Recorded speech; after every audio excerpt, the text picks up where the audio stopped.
হযরত আবু বকর সিদ্দিক বলেন, ওমর কি বলেন? আপনার ভাষা বুঝে উঠতে পারিনি, আপনি কি বলতে চান খোলাসা করে বলেন, স্পষ্ট করে বলেন। হযরত ওমর বলেন, 1 বছর যাবত আমি বিচার কার্যের দায়িত্ব পালন করি, কিন্তু একটি বছর পর্যন্ত একটা বিচারও আমার দরবারে আসে নাই। 1 বছর চললো, একটা বিচারও আসে নাই, একটা মামলাও আসে নাই। সেই জায়গায় আমি থেকে কি করব?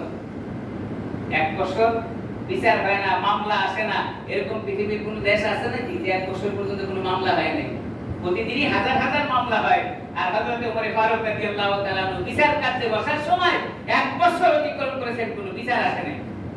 হযরত ওমর ডাকতে বলেন, আবু বকর, যে একটি বছরের কোন ধরনের মামলা আমার দরবারে আসে নাই, সেই জায়গার ভিতরে বসে থেকে সময় নষ্ট করা আর রাষ্ট্রের কোষাগার থেকে বেতন হাতিয়ে নেওয়া, এটা আমি বৈধ মনে করি না। এই জায়গা থেকে আমাকে রিলিজ করে দেওয়া হোক। অর্থাৎ এই জায়গায় থাকার কোনো সুযোগ নাই, আমি এই জায়গা থেকে কি করব? হযরত আবু বকর সিদ্দিক বলেন, ওমর বলেন, একটি বছর যাবত আপনি বিচার কার্য পরিচালনা করেন, কোনো মামলা আপনার দরবারে আসে নাই, কারণটা কি?